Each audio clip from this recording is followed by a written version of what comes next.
I'd like to extend special thanks to our panelists. Tonight, we've got Kelly Hughes, the head coach of the Aurora Master Ducks and my coach. Doug Vanderby, who on his website, I love this, the head buckaroo of the North Toronto Masters. Andy Ritchie will join us, I'm sure. He's the head coach. Is he there? There's Andy. All right, good. Thanks, bud. Great. Thunder Bay Thunder Rays. And Duane Jones, who's the head coach director of Technosport in Ottawa. So great panelists.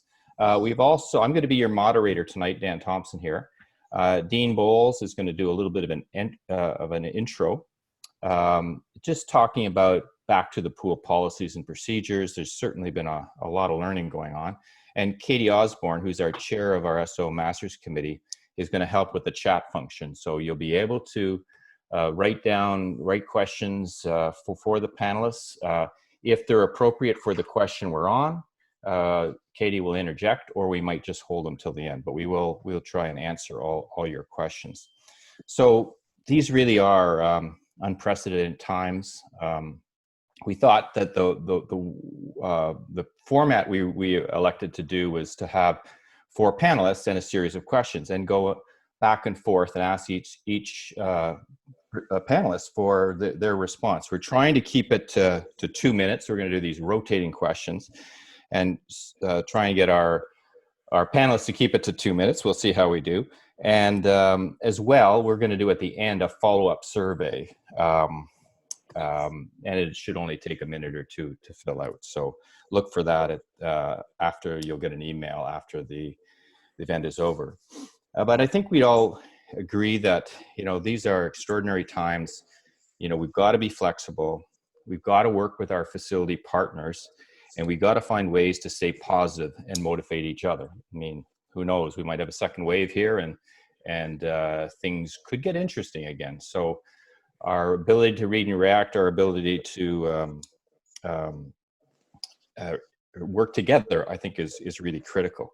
So what we're going to do is Dean's going to give us a little intro, and then we're going to have a panel discussion. Then there's about 5 themes. There's communication to members, there's startup strategies, there's scheduling and assignment of workout participants, then there's kind of team motivation. So just to start, Dean, why don't you give us a little overview from the Swim Ontario perspective in terms of policies and procedures, and kind of where we are, the conversations you've been having with the ministry and with and Swim Canada, et cetera, in terms of just trying to put a framework to this for us tonight. Yeah, absolutely. Well, one thing about it, Swim Ontario is one of policies and procedures. There's no two ways about that. I always describe it as we're an organization of governance, but also of service. So hopefully we've been able to gather the service piece up and been able to get it out to all our member clubs and to those who are sort of in charge or responsible for a lot of getting you guys back to the water. I trust you're all well. I trust that you're finding your way back to the pool. Many of you found your way to the lakes and things like that. That could have been a natural thing for you, but each step of the way through this process has been a challenge, because even early on there was a concern around many of you do open water. However, when you have more and more people doing open water, there's going to be a heightened risk, and when there's a heightened risk and you're an organization, you get very concerned with that, and obviously. And I've quite, from pretty much the start of this pandemic, I said that either COVID's going to get us or litigation is, and I joke about it in a way, but it's so true. So hence that's sometimes very much the frustrating piece. But one of the things was to just make sure that we knew all our legal implications. We knew where all our around insurabilities were there, and then along with just understanding, sort of mitigating the risk of with this pandemic, working with either the health authorities, but more so we work with Swimming Canada. Swimming Canada worked with the National Task Force. They worked and created their swimming framework, which was pretty comprehensive. I think it helped get the doors open. I think there was lots of good discussion early in April, and April for sure. I sat on a few of the premier's panels to, to do whatever they asked us to do, but also we were able to have some people had the ear of the premier, ear of the Minister McLeod, because swimming wasn't going to be opened. Swimming pools were not going to be opened up real early into this process, and actually it turned around and it did get to that. Recently, just on the weekend, yesterday, there was an article, I think it's in the Telegram or something of that nature. Basically, they've done a bit of a study. It was out of the UK, but recreation sports have done a really good job at the return, and knock on wood that that really is a low transmission rate within all those organizations. Of I don't know what it was, 22 million visits and things like that, but only a very low number of actual COVID-related situations. So we need to. The next step is starting this week is to make sure our provincial government understands that sport, and in particular swimming. I think swimming has done a great job in the return, whether it was in the summer or whether it's currently right now with all the protocols. And we need to continue with that because we know things can go sideways pretty quick. We see that changes are taking place daily in the last 5-6 days, and we definitely don't want to slide backwards. And so with this return to swimming, we had to create, and it's interesting across, I hate to bore you with a little bit, but each province was different. Our province never asked for a return to sport plan. A lot of other provinces asked their PSOs to provide one, but we were not asked of that. And then it was funny how then it came back to the provincial sport organizations were somewhat of a key player in that. But we were a player and we were a partner, but we weren't really a key player in it because we couldn't move forward on some of the things such as single lane swimming. Canadian Life Saving had their hold on that, and they've come now. They're coming to the table, and hopefully we'll see some movement regarding that with a joint letter from Swimming Canada and the Canadian Life Saving, basically saying that single lane swimming is safe. I ran 5 pilot programs in the summer trying to illustrate some sort of safety mechanism. So with this return to swimming thing, you notice that there's different things such as attestation forms. There was a declaration of risk. Then you get to your facilities. Then there's the questions and so on and so forth. And it's record keeping. So it is quite a different landscape than it was any other time. So really commend the people who have had to go through the process, follow the guidelines. I know that with our return to swimming, I'll call it panel, we took this very seriously. And I have to say that probably we were across the country the most in swimming anyways. We were pretty comprehensive in vetting the plans. I know that made it hard for people who were trying to get going and everything else, but we took it quite seriously. And we're just learning that, in other provinces, some provinces just let the facilities run with it and some didn't really do anything, but we took it seriously, and it just wasn't a rubber stamp position because we knew that it was pretty serious. So hopefully that's working out. We're into the new season. Obviously with registration, with the new somewhat a registration process with Swimming Canada, it's going to be quite user-friendly in the future. User-friendly right now might be a bit of a stretch because of all the changes and somewhat all the changes and everything that came along, but hopefully it's going to make life easier in the long run. Basically that's where we're at. We have 150 clubs, 160 clubs that we're in the motion of approving. I think 110 clubs have affiliated with. I think we're in the neighborhood of around 8,000. And this is total swimmers and registered in around 8,000, which is pretty comparable where we were last year at this time. However, However, we know that many of the younger age group programs or the learn to swim pieces, pre-competitive, may not grow because of lack of space. So you, in our master's registration piece, we're at 100, and that's pretty good at this time of year compared to other years, because usually people wait a little bit longer when the competitions start to roll out. But you know, part of being part of registration is part of the coverage of insurance. So hopefully that will be sped up a little bit. I have 6 people working on the return to plans, trying to make it as quickly back to the clubs as possible. We know that we can't sustain that type of effort and everything else. So hopefully we'll get to the point where we'll be able to streamline and make it a little bit more, you know, better for the clubs, easier, but knowing that the clubs know the protocols and everything else. With all the different facilities, you know, they have an appetite to open up, and some are slow to open up, and we can only hope that they'll stay open.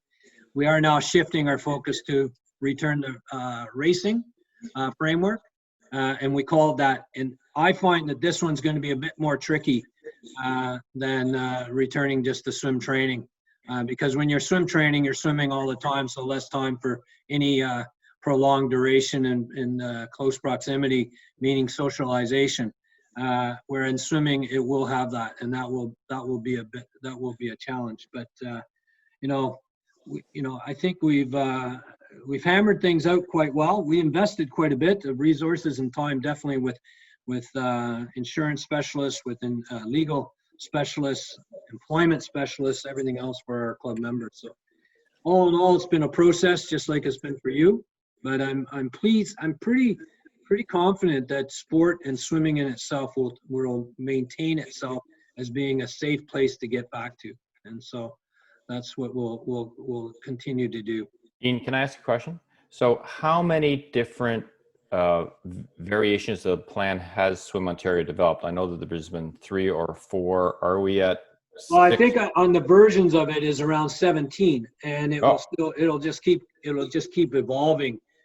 We know that we are going to get to single lane swimming. The City of Toronto was going to advise us. They were making that decision the last couple of days that they were going to accept single lane swimming, and Life Saving Canada and Swimming Canada. So that will be another adjustment that will have to take place. What's the latest variation of the plan? Is it 4 per single lane? Well, that's where we wanted to go. We felt that was pretty safe. As I think I heard somebody else talking about it, when it's up to 8 swimmers in a double lane, it's pretty chaotic. And that's when I sort of came out of my chair a little bit and sort of told Canadian Life Saving that they needed to get out from behind their desk and to see how it really looks, because it's not sustainable for a club to maintain their business platform, but it just doesn't work for swimming. Because we all know that, you know, 8 people being a likability is pretty rare, and so it becomes even more challenging. But there's going to be rules around that. You have to keep your lane bubbles the same within the same session. You can't be hopping lanes and stuff like that, and you know, and that's all about that contact tracing and so on and so forth. Okay, well, let's get into the questions. The first one's a bit of a warm-up question for our panelists, but so March 14th happened, the world changed. How did your club handle this sudden jolt to reality? You know, talk to us about how you communicated with your members, what kind of communication you had with your pool operator. Any lessons learned here or life lessons in this whole process? Why don't we start with Kelly? Just give us a snapshot. I can tell you what happened. I don't want to really throw the town under the bus, but when we shut down, there was a very slow roll on communication from the town with respect to what was going to happen with pool time. They assured me that they were not going to collect fees for unused, or when we weren't able to get into the facility. But there was a long waiting period to sort of recoup what had been paid for. And so that left me in a bit of a difficult situation to figure out how I was going to reimburse the members for the services that they didn't receive. So it was a month by month thing for me. So as the extension lengthened, then the town would reimburse me for that month, and then I would do a refund to the members. So there was communication on that basis, and that occupied a lot of my time actually. We had 97, I think it was 97 members when we shut down in March. So times 3 in terms of refunding members. So I was busy at the computer, and you know, and I would revisit that every month. So I don't know if I answered all of your questions. Yeah, no. The financial piece was pretty important at that time, because you don't know people's situations, and it was important for me to deal with that first. Okay, let's go to Doug. Doug, talk to us about what happened in your world. My world was down in Florida with 41 kids from Toronto Swim Club. And we showed up to the pool 6:30 in the morning, and it was shut down. So what started down there kind of waved, and then I got a phone call from the city, and they were shutting down.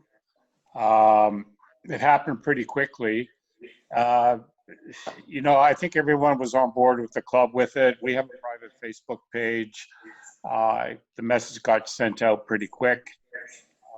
Anyone that was emailing me, I was able to answer down there. It was a little disconcerting being down there, because I like to take care of my members, but I had priority with the younger kids.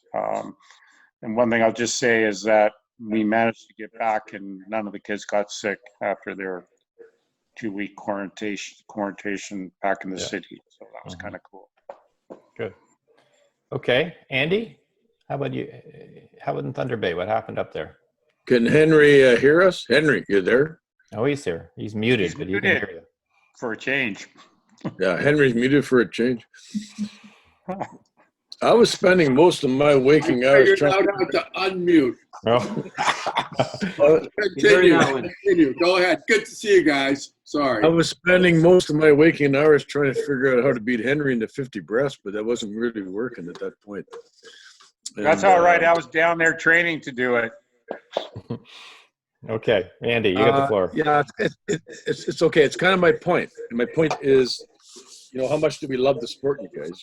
We meet new friends. We have fun competing, right? And so in Thunder Bay, literally, Dan, on that very day, I was starting to hear reports out of other cities, Toronto, Ottawa, that their pools were shutting down. So I was yelling at anybody that would listen to me. We're about to shut down. And you guys, some of you will know Bill Sotrick, my good friend Bill, who works for Team Aquatics. He happened to be in town, and I was dragging him to the Canada Games complex because we were reviewing what we needed for a new timing system to host Masters Nationals someday, or other provincial or national events. So it hit us out of the blue, and it was super depressing. And quite frankly, we're still trying to recover from it. That's all I'll say for now. Okay. Duane, how about you?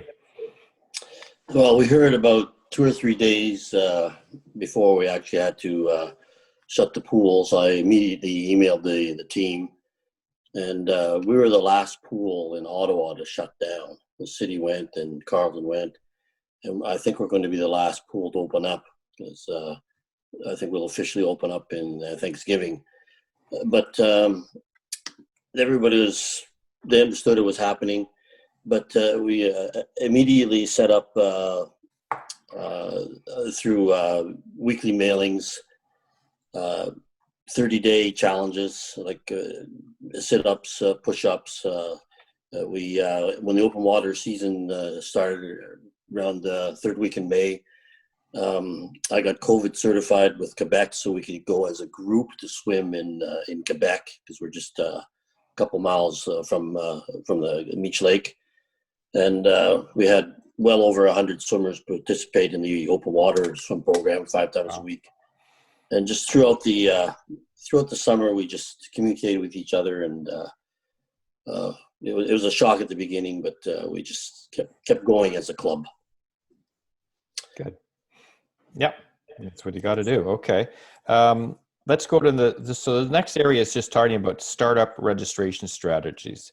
So, and all of us understanding this is a very fluid process, and likely the first step was getting your ESO plan in place and approved. How did you, or have you proceeded with registration?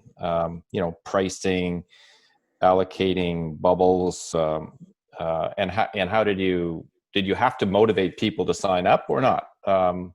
So it's a very open-ended question, but it's really about this whole startup strategy. Kelly, why don't we go to you?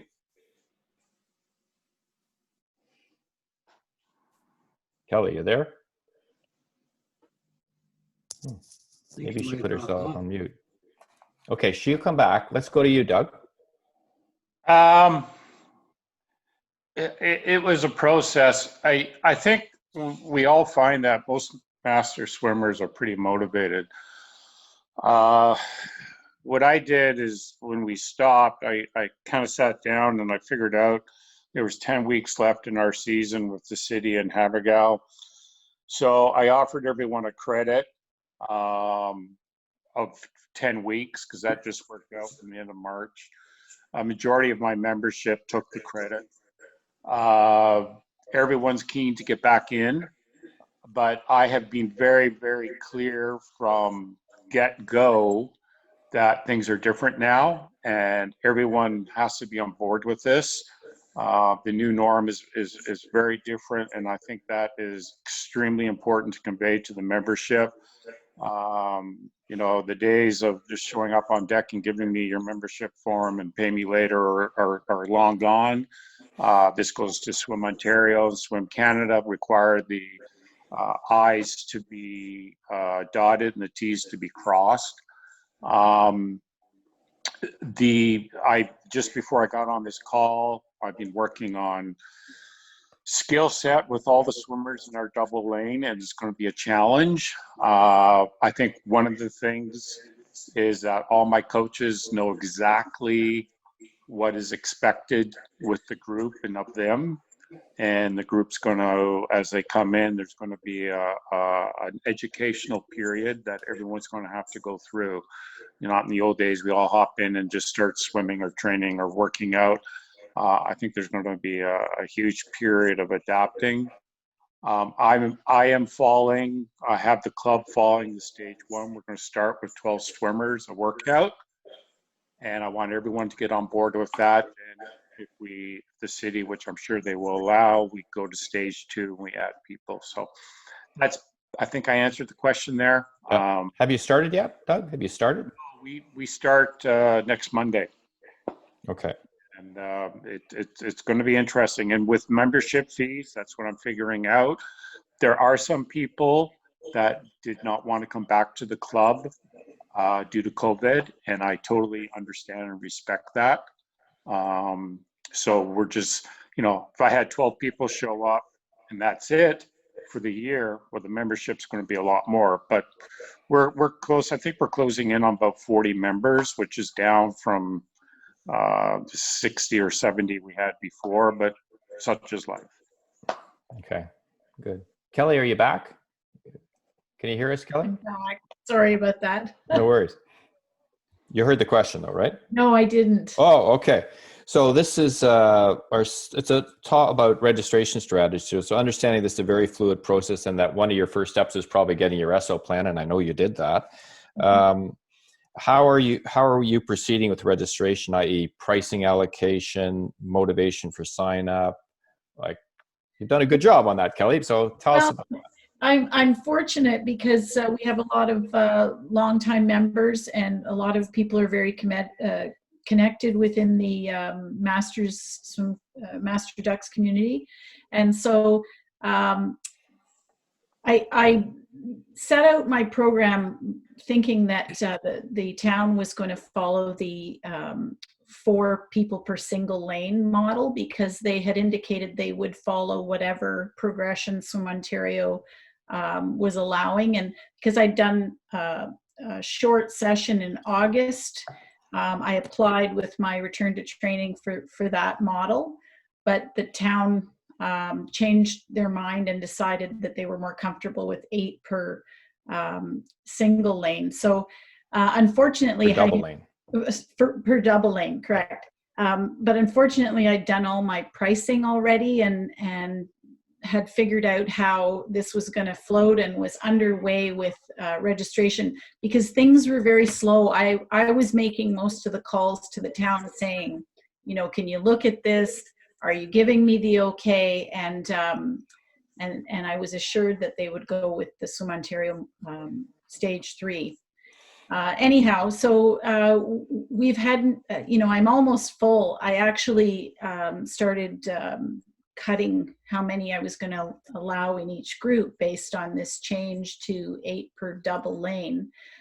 So we're around 53 members right now, which is very healthy. I sometimes hope that not everybody will show up, because I feel a little bit anxious about the numbers in the lane and the fact that we're just getting up and running with this new way of training, which is a challenge. As you know, we've only had a few practices, and we're having a staggered start-stop position for folks, and learning what where you need to be if you're doing a 75 or a 25 or 100. Takes a little bit of adjustment, and there is some passing that's going to take place in the lane. So Okay. that's where we're at right now. You're doing a great job, Kelly. I just want to tell you that. Okay, Andy, over to you. What, Dan? What are we talking about? We're talking about, I'll repeat the question. We're talking about startup strategies. So you got your SO plan approved by Swim Ontario.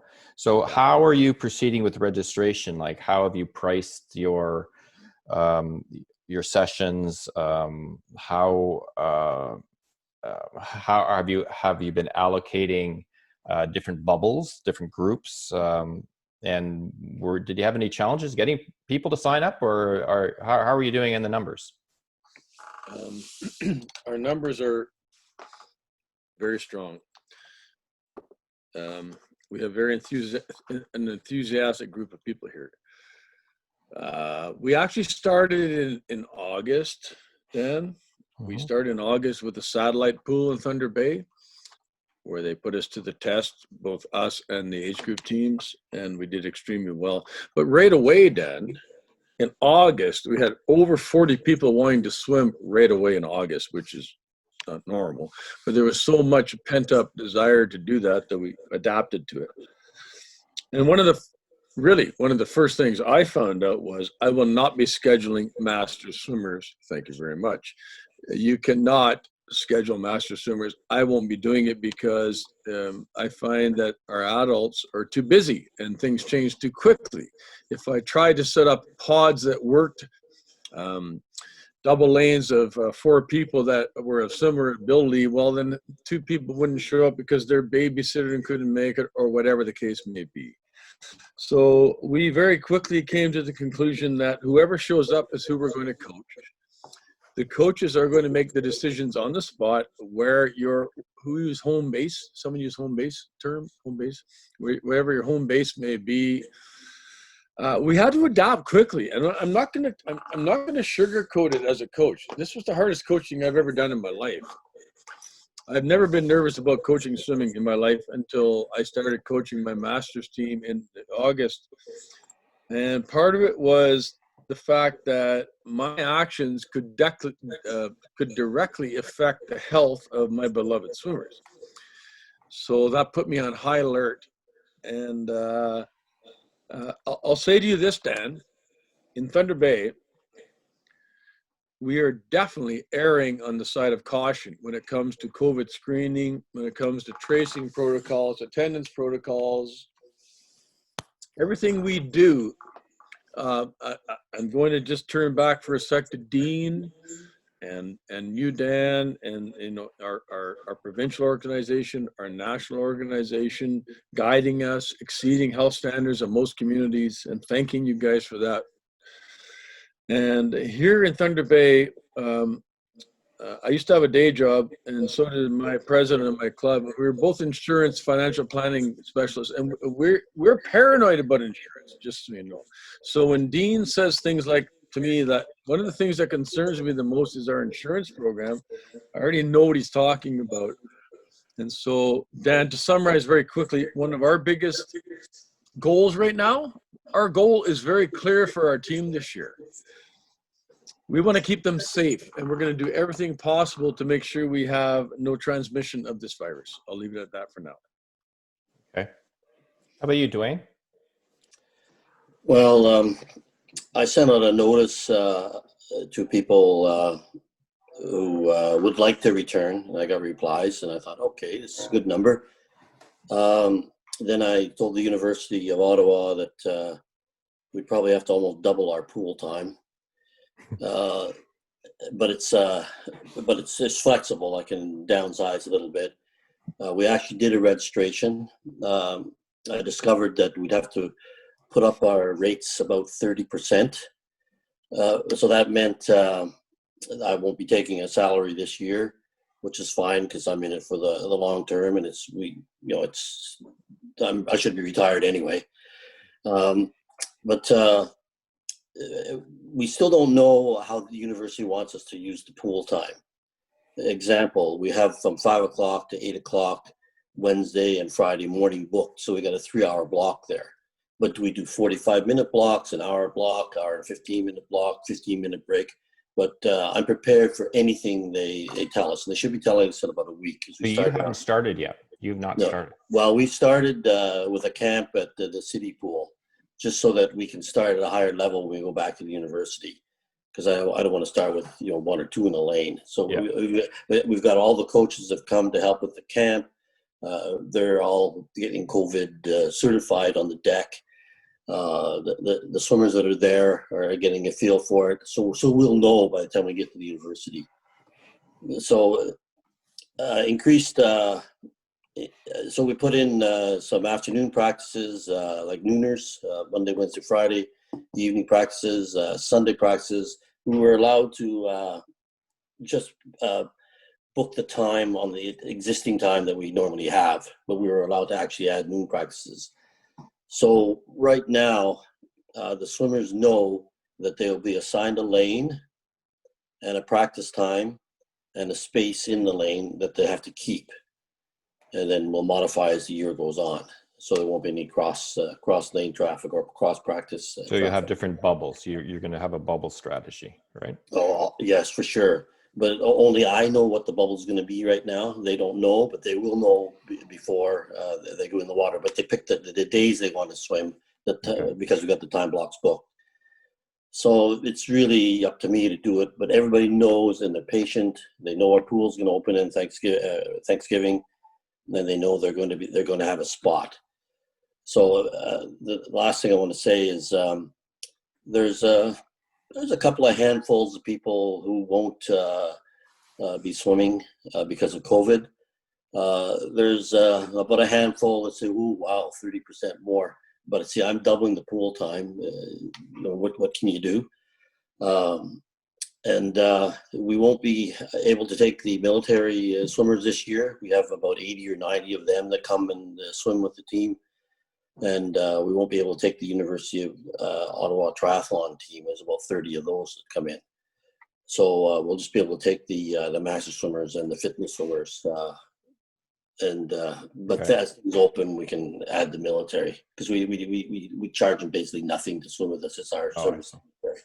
So that's it. You've been at the pool, you know what it's like there. Yeah. So. Hey, so when are you starting? Next week or? Right after Thanksgiving. Oh, okay. Okay, that long. Yeah, but they've got the varsity team in now, and then we've got the students and staff. So they're playing it really safe. Okay. So when they're all the kingfishers aren't in the pool yet. The water polo is not in. Like no external groups are in. Interesting. Okay. So. Okay, let's go to this next question, which is they're all melding a little bit together, but it's all about scheduling and assignment of workout participation. So, talk to us a little about how currently you're getting pool time. Things like whether your pool time is commingled with the local swim club or standalone. Have you received the time you requested? Now, Duane's basically said he has, and he's doubled the time. And what's your starting point? Is it 6 or 8 per double lane? Like, where are you going to start? And are you assigning workouts? And how will your work? Well, this is a loaded question, but at some point let's probe about how your workouts will change from the way we were swimming last year to the way we're swimming this year. So let's start with Kelly. And Kelly's got a bit of an advantage because she's run this little satellite program, and she's 2 workouts into it. And so, Kelly, why don't you talk to us a little bit about that? So I have 4 bubbles, training bubbles, and they're pretty evenly balanced. So in terms of enrollment, little less interest in an evening bubble, but the mornings are popular and weekends. So we're in good shape there. And I've assigned lanes to folks, so they're expected to maintain that lane position. I haven't assigned starting position. So basically people scramble to wherever they want to be in terms of their start position. 2 are on the end, and they're a good distance apart, and then 2 at the other end, and then we have 2 middle spots. And I think it's working out quite well. People are being vigilant, I think, about keeping their distance in the water. And there's only been a couple of times where I've, asked if they're in each other's personal bubble, and then people move apart. Greater difficulty has been, I think, when people are gathering to get into the pool and when they're leaving the pool. A lot of people, and I need to send out some reminders since we've had a couple of practices, that folks need to remember to put their masks on right as soon as they get out of the water. We have a one-way flow in and out of the building, so I think everybody's got the hang of that and understands the benefits of that. So like I think our bubbles are working quite well so far. My greatest difficulty with them is communication. Yeah. And I probably need to staff up, and it's difficult to do that at this time, but you can't be everywhere at once. People can't hear you because you're either in a shield or a mask. So I'm finding the communication piece and feeling connected to swimmers. So right now I'm really just facilitating a practice as opposed to actively coaching. And it's probably going to be that way for a while until I get comfortable with the new circumstances and the athletes get comfortable with having distance between themselves and the other swimmers. Can I interject with 2 little comments? One, the first workout, Kelly showed up with a mask and tried to communicate with the mask. And today she came in with a face shield, which was much better because I could read her lips, which was helpful. My hearing's not the greatest to begin with, but so I thought you were able to communicate a lot more effectively. And just one follow-up question. So, because I noticed your workouts have changed and how you've develop them, and it's all about how you work within this circle, right? With the starting position. So what have you done to refine your workouts? Well, I've drilled them down, I think, and made them more simple so that because as we were talking about earlier, the biggest role I have right now, I think, is risk management. And that is the piece that really makes me the most concerned, is that I'm sort of, I am the leader of making sure that people are safe in this environment. And can I ask one other thought? Sorry, because it was so interesting today. 2 people showed up without masks and walked onto the deck. How does that happen? Out of the 8 people in the summer that were doing the August program, I had 6 sessions and 8 swimmers. And I brought masks with me, and I had on one session 2 people forgot their masks, which I thought was a quarter of the folks. So I was doling out masks, but I don't know. I think this is people are venturing out now with a little more frequency than they did. And so I guess, this is where we're starting to see, our routine. We're forgetting, I guess, it's just human nature. So you either forget to take it off and you're driving down the street and you realize it's still on your face, or you forget to put it on. Yeah, So interesting. just an adjustment. Yeah. Okay, let's go on to Doug. Doug, how are you guys doing in terms of assigning workouts and participation?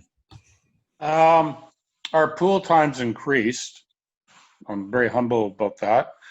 We're in 2 hours Mondays and Wednesdays, an hour and a half on Saturdays and Sundays. And what I've decided to do, because I have a lot of triathletes in the club that usually like swimming during the week, and then they're out wandering off on their bikes on the weekends, is I've divided into 2 1-hour workouts each Monday and Wednesday.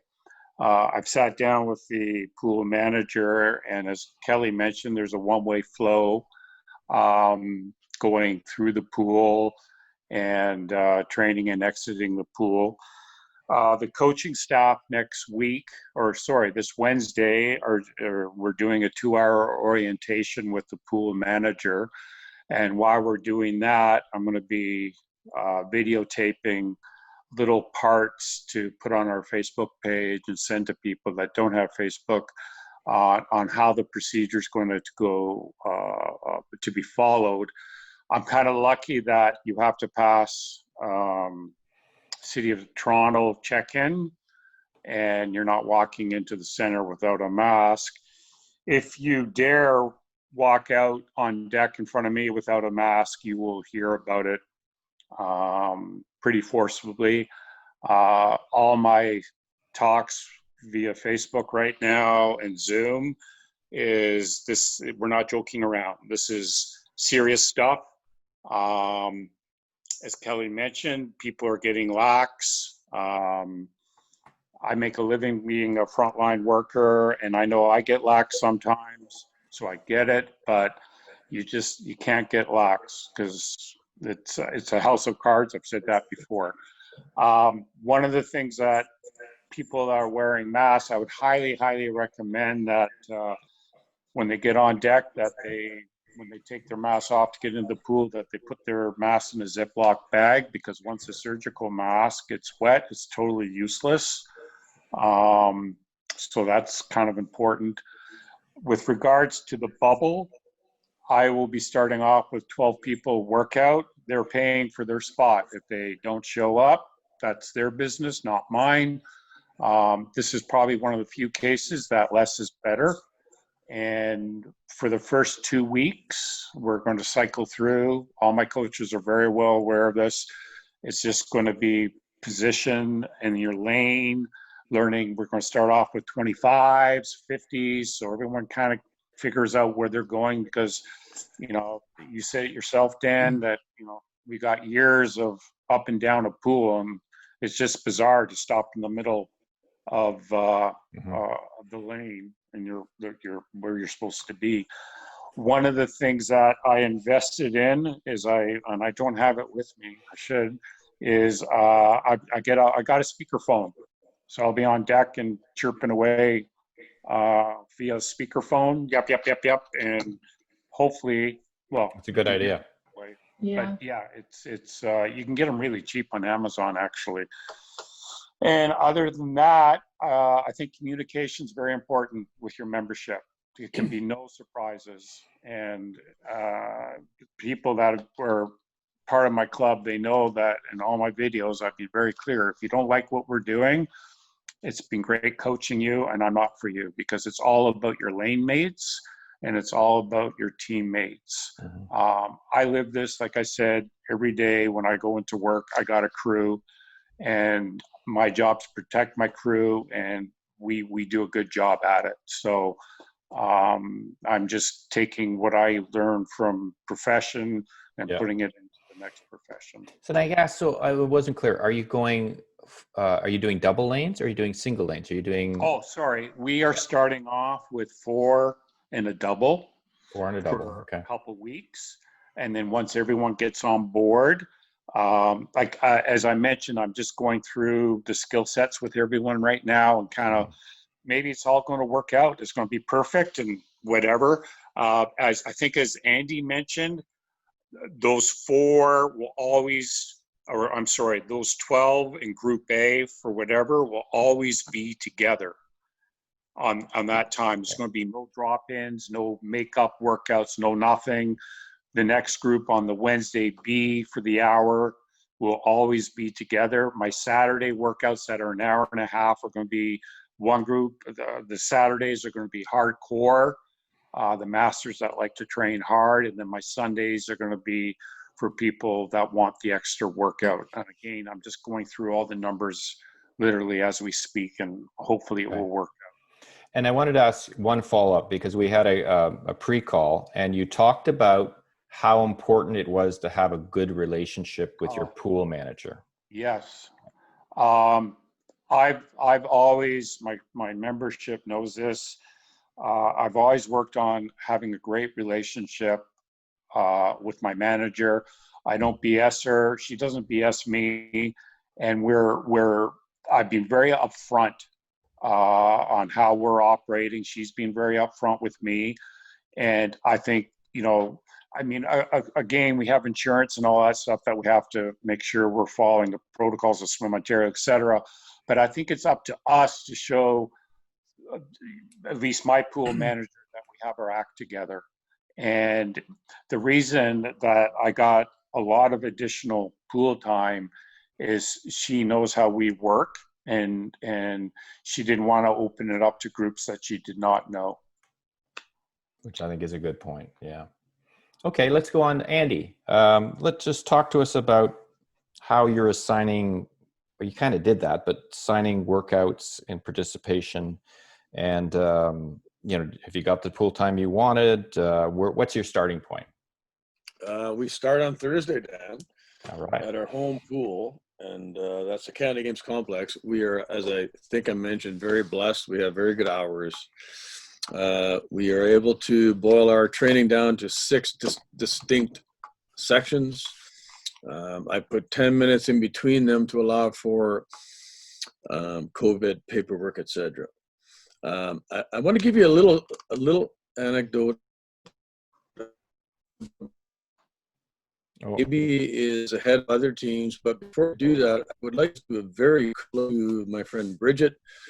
Bridget is here representing.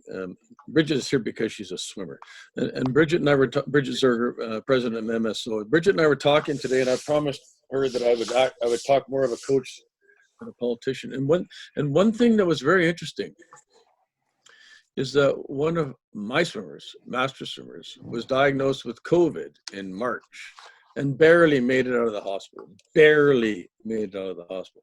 This is a friend of mine for 30 years plus, female, mid-50s, double pneumonia, barely got out of there. And so now she signed up with my team. And how many emails and calls do you think I got from swimmers saying, I don't want to swim with someone like that?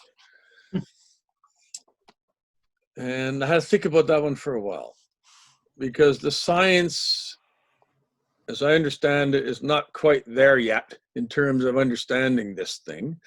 Once it goes away, is it gone forever? Is it not gone forever? So I came to a conclusion, Dan.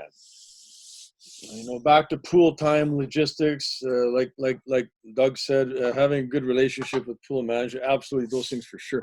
This particular situation was very interesting to me, though, because it was like, am I going to suddenly start treating my friend like a leper? I think not. So I had to start educating myself, first of all, and I had to start educating my team and my coaching team, because some of my coaches didn't want to coach. And when you guys were discussing briefly about social bubbles, well, I'll tell you what my definition of a social bubble. I've taken to using the term physical distancing rather than social distancing. I think social distancing is a weak term. We're not social distancing. We're just a bit further apart. We're physical distancing. And so I had to sell first my coaches on this concept. And I said to them, my definition of a social bubble is who I'm going to sit in my living room and watch a movie with, not who I'm going to coach or who I'm going to swim with at the swimming pool. That's not my definition of a social bubble. Who I'm going to coach and who same as who I'm going to shop at Walmart. I had to wrap my head around this one because I had to think about my friend here, because I did not want her. I don't know, you guys. I don't even know the term because the science isn't quite there yet. I didn't want her ostracized. So I explained to my team, both coaches and swimmers, yeah, my definition of a social bubble is who I'm watching a movie with in my living room, not who I'm coaching and not who I'm swimming with. So as far as I'm concerned, and I expressed this as carefully as I could, Dan, as far as I'm concerned, all of you have this disease. And we're guided by some really smart people in Swimming Canada and our health officials, et cetera, that are guiding us to stay 2 meters apart. If we're less than 2 meters apart, we're wearing masks, period. Whether we're swimming phase 1 with 4 swimmers per double lane, phase 2 with 6, it doesn't matter. As far as I'm concerned, you all have it. Sorry to be so preachy. Where's your starting point? Where's your starting point? Well, my starting point is this: we're all equal, and we're all practicing the same disciplines here. If we're 2 meters apart, or we're wearing masks, that if we're coming onto deck, if we're in the change rooms, if we're activating on deck, whatever the case may be. Yeah. It was a tough one for me, Dan, because I did not want to ostracize that one swimmer. I tell you, I had a lot of people that say, I'm not swimming with that person. And I'm like, whoa, whoa. I had to deal with that one. That's tricky. Let's think about this one for a sec.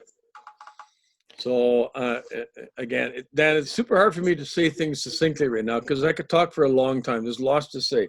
But to summarize this one, as far as I'm concerned, in our team, we're all equal. We're all always going to practice proper social distancing, physical distancing, and we're all staying in phase 1. Okay. Okay. Thanks, Andy. Let's go on to Duane. Duane, can you talk to us about scheduling and assignment of workout participation? Yes. Well, I think the last time I spoke, I covered the area, but I want to make something really clear. Every year we have a preseason camp before we actually start our swim practices, and this year was no different. And we weren't going to have it, but I thought, look, we've got to have a head start on this. So what's happened with this preseason camp is the coaches, all the coaches we have coach, if I'm away or if I'm in Mexico with our training camp in January, they fill in. If I decide to take it off, they fill in. Bill Westcott, our head coach. So we have about almost 20 coaches helping out with this camp. There's only 12 swimmers, and there's about 16 sessions, open water and pool sessions. And so the thing I've learned from this is that you must communicate with the pool director.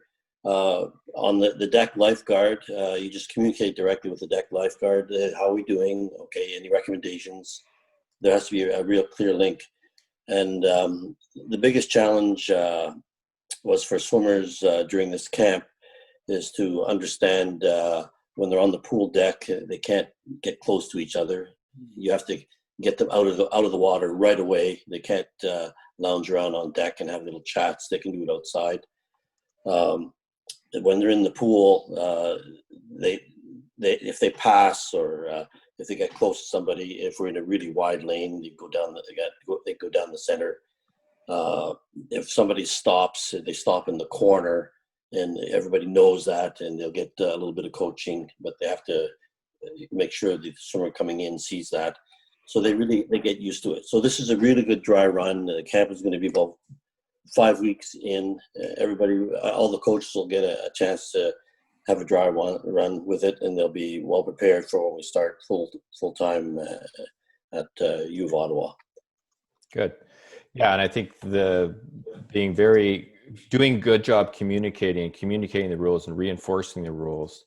And as I thought Doug had a good point when I talked to him the other day, because you've got a relationship with your pool manager and your university and your stakeholder, and you need to stay on good terms with them. So they need to see that you're trying. And if your swimmers get out of line, you got to make sure you get them in line. So I think that's a really, really good point. Can I ask, how, Duane, are you going to handle grouping swimmers by speed? Like, are your bubbles going to have different speed groups? Yes, we're pretty lucky because we're a very large team, and if you have a fast swimmer, let's say in lane 1, you're going to have about 6 or 7 or 8 more about the same speed.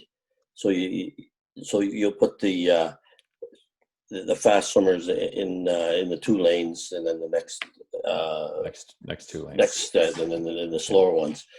So it's not that we don't have.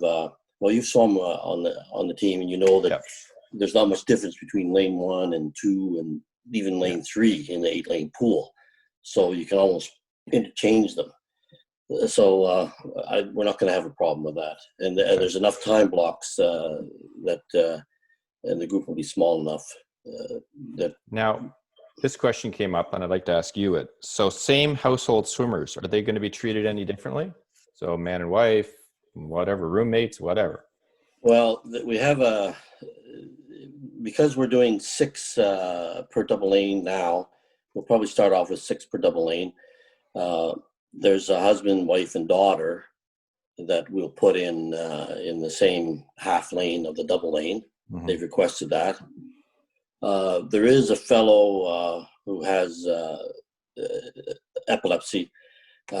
He'll be assigned practices during the week where he gets his own lane. So he won't be conking out, and somebody has to bump into him and guide him to the side of the pool, because it usually happens. Mm-hmm. So I know every swimmer.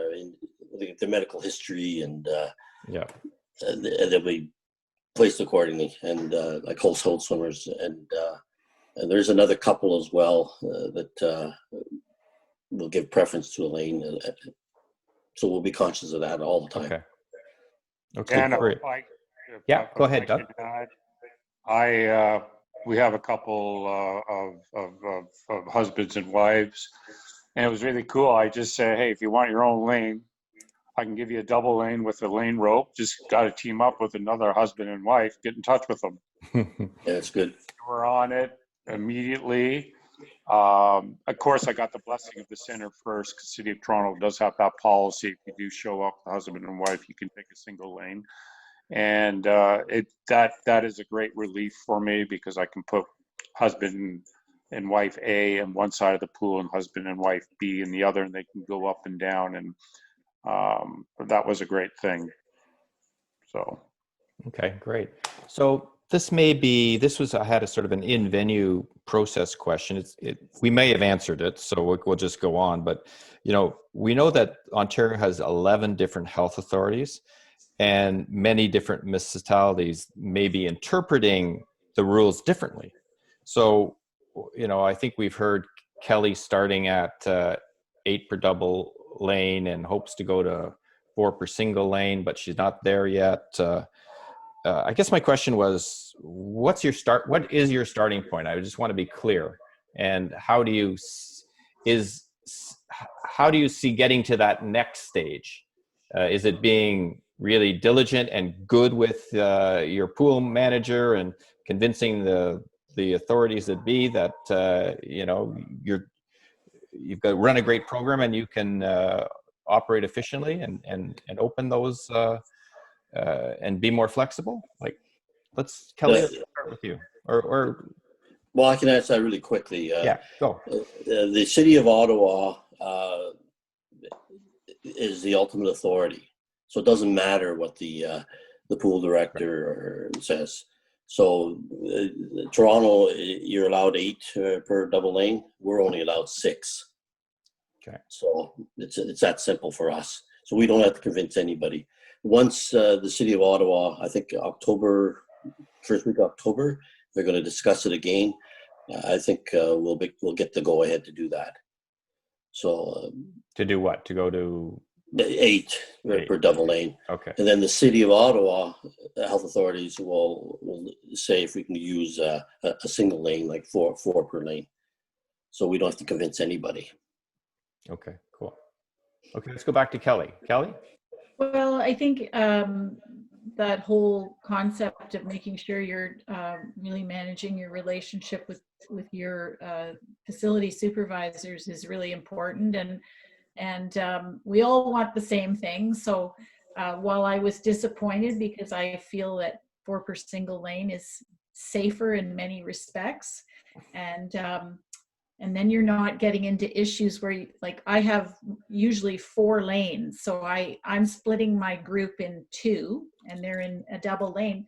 Sometimes I've made the call to split a household because of passing and speed issues that could, I think, pose more risk than splitting the couple into 2 lanes. And we should all be operating from the standpoint, as Andy was saying, that, you know, we have it and everybody else has it. So we should be following that disciplined protocol where we're not getting close to anybody, even if we were in the same lane as a spouse. So I didn't argue with the town folks that wanted the 8 per double lane, and I guess I'm going with the strategy you're talking about, where if we do a great job and we show that we can do this effectively, maybe they will then graduate us to that next step. Okay, that's fair enough. How about Doug? How about you? Believe it or not, my and everyone's on board with this. My first concern is my membership's health. So I'm going with what the city throws at me. They're throwing 4 in a double lane. We haven't got up to 8 yet, Duane. I haven't heard that. But I think it's my membership health. I'm not really looking forward to 8 in a double lane. 4 in a single lane I can work with. But the biggest thing is okay, as we progress, it's the membership and the health of the membership that's first and foremost, and everyone's got to get on board. And as we've all talked about, you know, when I went to my manager, things were changing. She goes, "Oh, there's different stages and the whole bit." And I just said, you know what? And I've told my membership, we're going to go 2 weeks, 12 to a workout. I just want everyone to get into it and to be healthy. Again, it comes back to, we cannot let our guard down. Don't let your guard down. Okay. Now we are over time, but I think this is a healthy conversation. Remember, it's going to be recorded, so you can view it later. But I think we'll keep going, but we'll try and finish by nine for sure. Andy, any comments on this question? Yeah, we're kind of lucky here, Dan. Our outbreaks in our community are very, very low. So the guidelines that we're getting from Swimming Canada and Swimming Ontario are actually exceeding our local health guidelines. So we're being a bit of a leader in that role, which is very good. Good. Okay. Let's talk a little bit about team motivation. So, you know, these are unprecedented times, and keeping people motivated and inspired is very difficult. You know, talk to us about how you've tried to inspire your club. What are some of the more positive stories coming out of COVID, and what tactics are you using in this restart phase? So let's go to who we got. Kelly. Well, I think this is an area where I haven't put enough focus on. I've been too involved in the last couple of weeks in trying to get started up, making sure people are registered, all the forms are filled out properly. So that piece, I think actually you've done a better job of that, Dan, with your fish out of water and some of the folks that have been out swimming in the lake. Like it's kind of taken care of itself in a lot of ways, but I do need to pick up the baton and get going with that part of things. I think right now it's a serious conversation, and I think the communication really has to be more focused on the safety piece of things and making sure that people are like you say, not letting their guard down. How to dress that up and make it fun and motivating is a little bit of a challenge. So maybe some of the other panelists have some good ideas in that way. And to be fair to you, and I've been in both our last two workouts, you're just trying to get your head around, okay, how do I get everyone in safely? How do they work the positioning in the lanes? So yeah, there's a lot going on, but and thankfully our group, they're pretty motivated, and they motivated themselves. So okay, Doug, any comment on motivation and getting people excited? Like everyone else, a lot of my members are very, very motivated.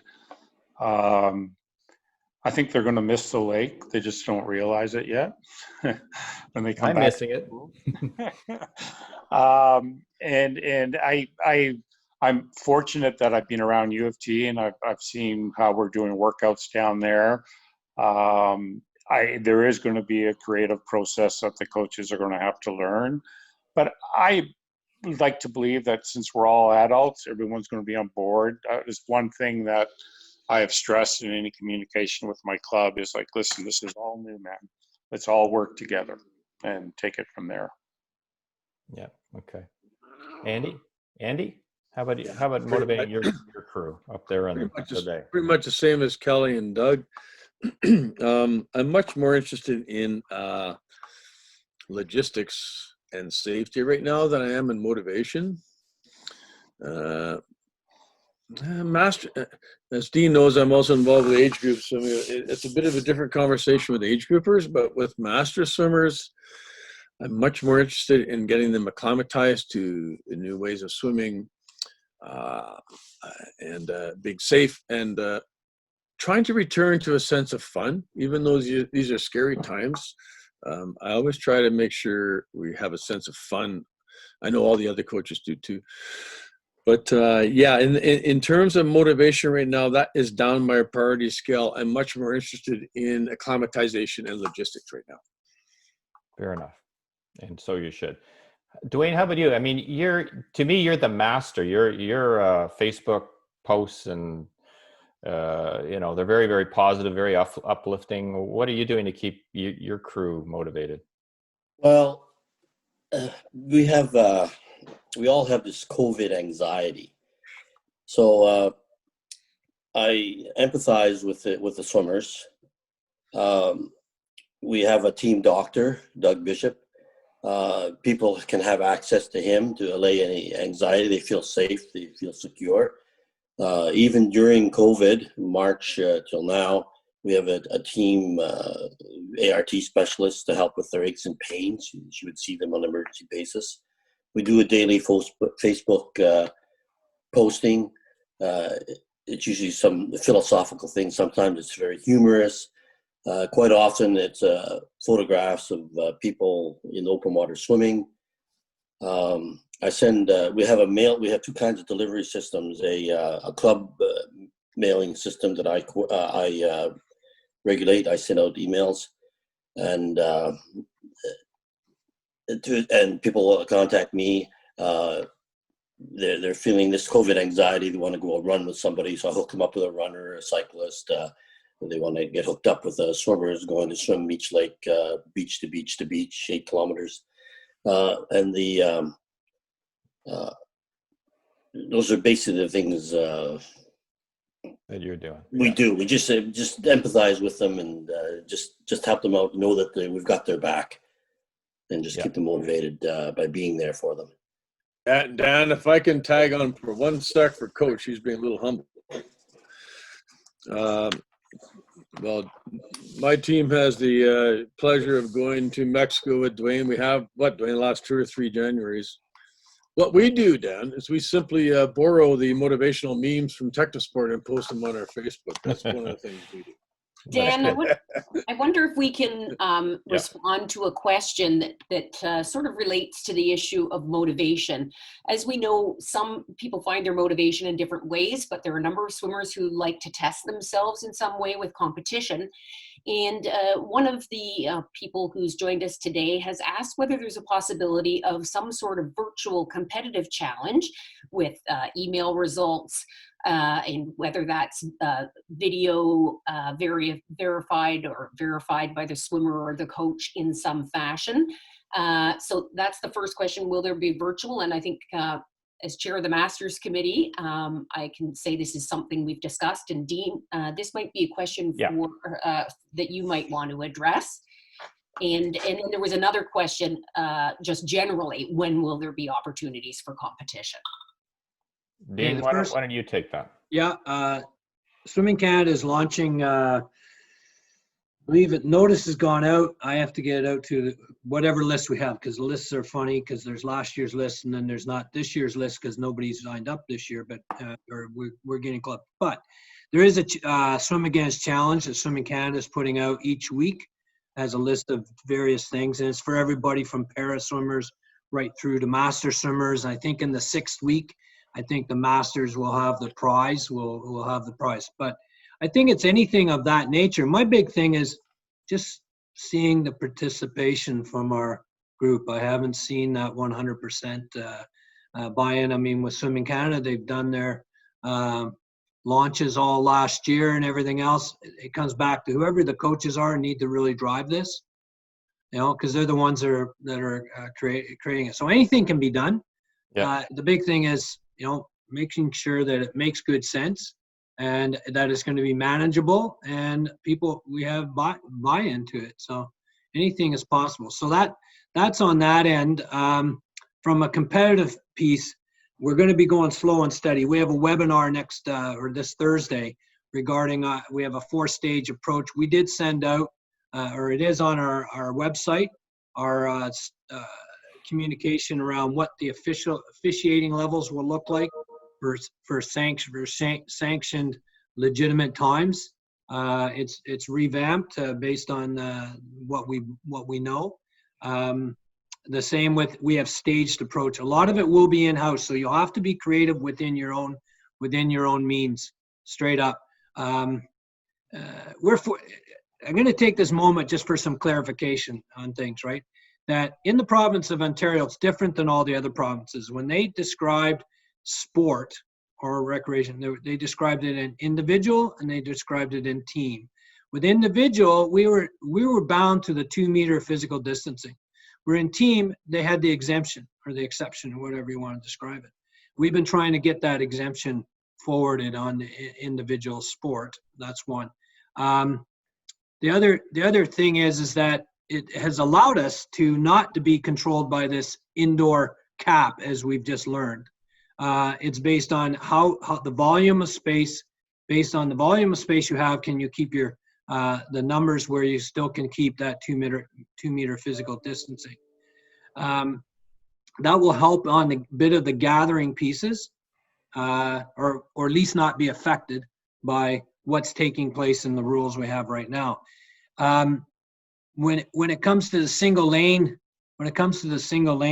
piece, we wanted to go there, but we didn't get the green light from basically the facilities were leaning towards Canadian Life Saving or from their local health authorities. And a lot of the local health authorities, you know, it comes down to this on a couple of things. What Andy brought up about someone who tested positive, they've recovered from COVID. Well, the science is this: they can get it again, but so can everybody else can get it, as you said.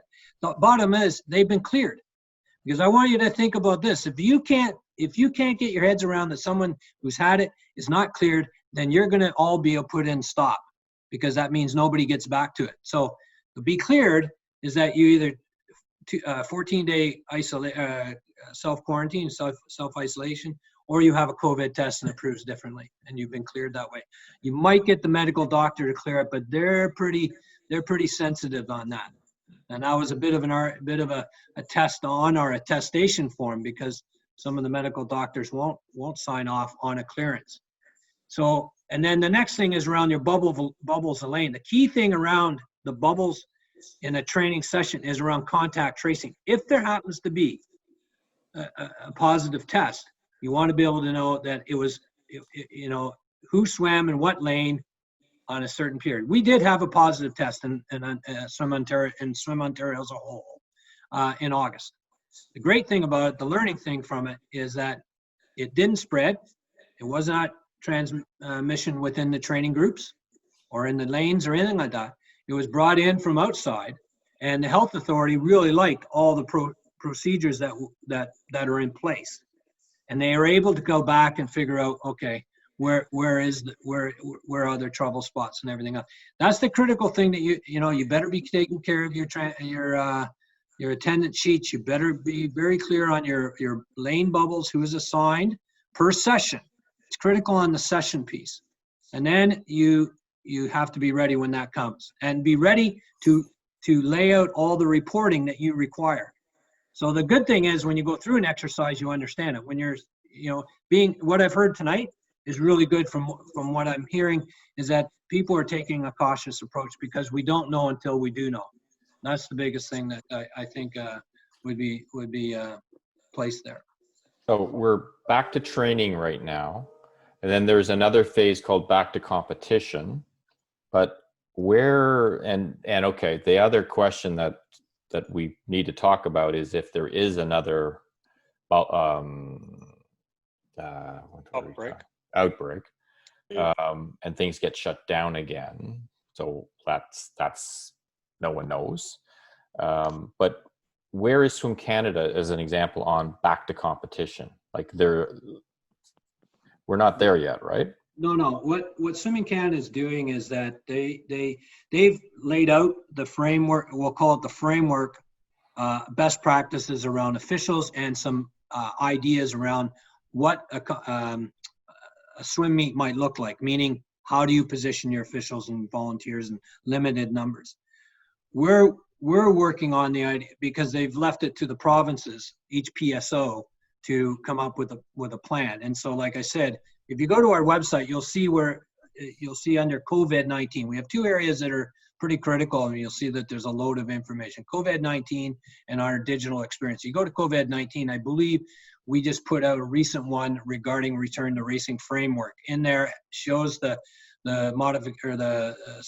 new best practices for officiating or for running a competition, but also our 4 stages. And our first stage will be in-house, basically in-house racing without any legitimate times to be there.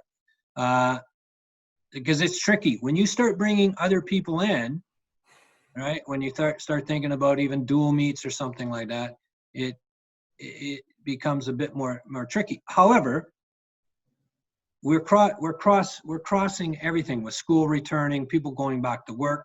The key thing is that we have to stay away from the places that are causing the issues, and those are the private parties. Those are the going to the brass rail. That's going to karaoke. Those are all the things that are not right. Where it is safe is where the protocols are tight, and that's where swimming. That's the one great thing about swimming, has done a great job at that, and I think sport in general. And so we have to keep, So then the near term, it's going to be these viral challenges that Swimming Canada or we would put out, like a monthly challenge that we did last year, which I thought were pretty good, and also viral swims that we may. Yeah, I call it virtual. Don't call it viral. That's a bad. Touche. No, I mean you can create virtual. I mean, you can have a day where you have you race, and you can create a competition virtually and things like that. We're going to work towards getting to where we have in-person, legitimate, different swim meets. They'll be different, because it's really about how many people can we have on the deck. Duane, we have a question from someone asking whether the facility would need to sign off on the competition. Oh, absolutely. Facility health authority, a facility, and then organization. That's how that, organization may be able to, that comes back to, and you've said it well tonight, everyone, saying you need to be in really good contact and good relations with your facilities and have those open discussions. I had a call with coaches last week, and they have all kinds of great ideas. Coaches are, club coaches, age group coaches, they got great ideas and they're ready to go. However, they haven't had the conversation around what do their board of directors think? What does their swim committee think? Return to swimming committee think, because they usually have medical people on it. What does their facility think? Because that will determine quite a bit. So, but we're trying to get there. We're not going to sit on our hands, but at the same, until we're told to sit on our hands. But we're going to try and get there, just because. So.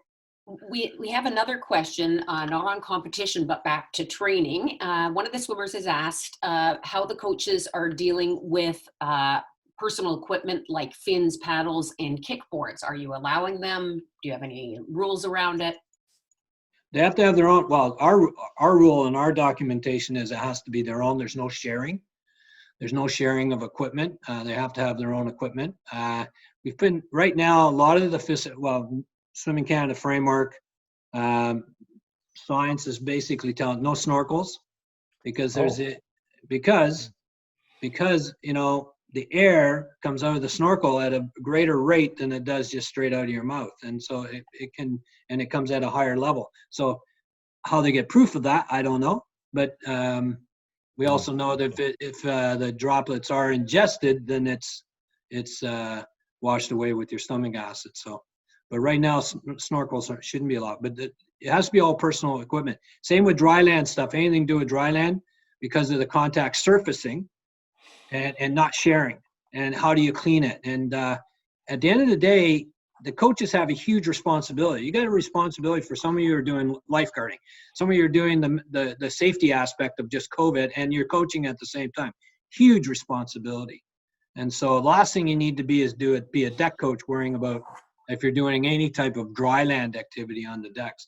A lot of facilities are not keen on that yet, and just because of the contact surface. Yeah, and to Kelly, usually we do this activations, and we don't do those anymore because of the worry about people being too close during that activity. Yeah. There's one more I thought was a good question. So, it's beautiful out, we've got fall, but it's going to get pretty cold soon. And, I think people are a little concerned about leaving the pool 10:30 good night or whatever, and being wet, because we're come to the pool, showered, and we get in. We don't use the showers on the way in, at least where we are, and on the way out, that we're just a little worried about this. Is there any ideas on how we should be dealing with that? Well, my suggestion, the facilities will know that it has to be on top of their mind, because they know.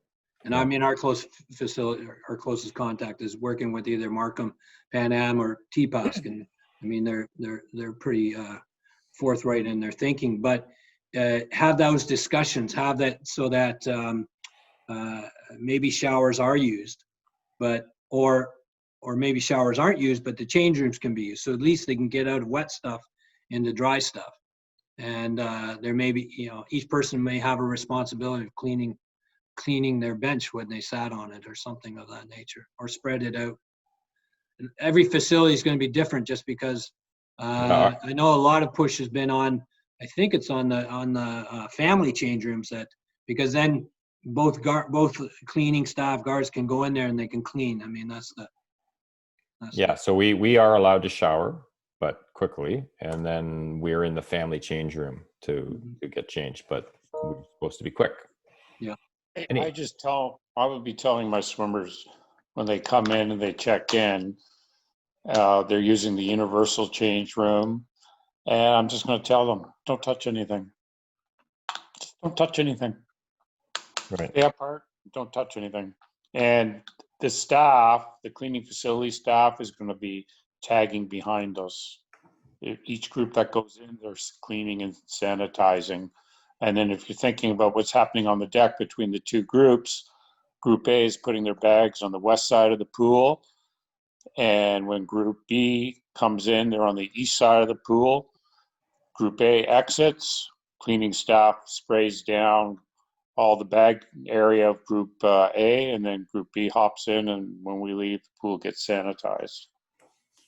Okay.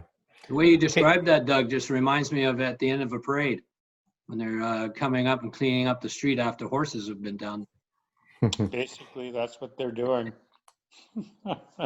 Well, I think we're an hour and a half. I think that's been a fantastic session. So I think we should hold it there.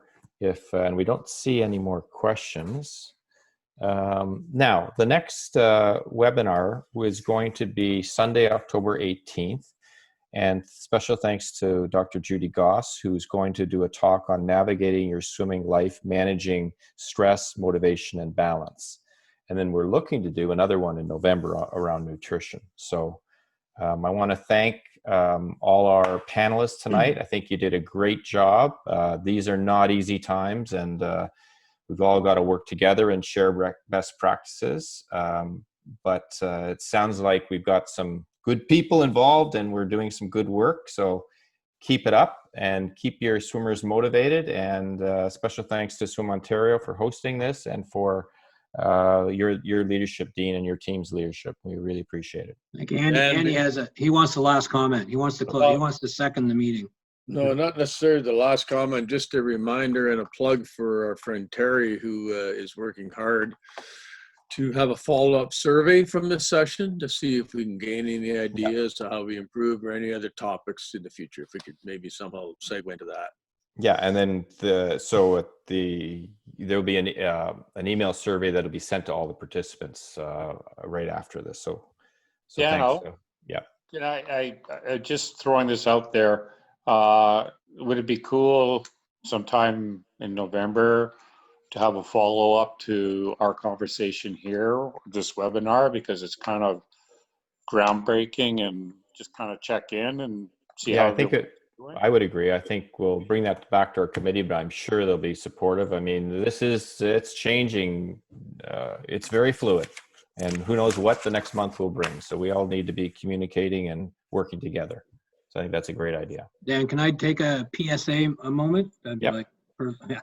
Anyways, this week we have our awards ceremony, virtual award ceremony that will go over 4 days, starting on Monday. And yeah, oh, look at that! So,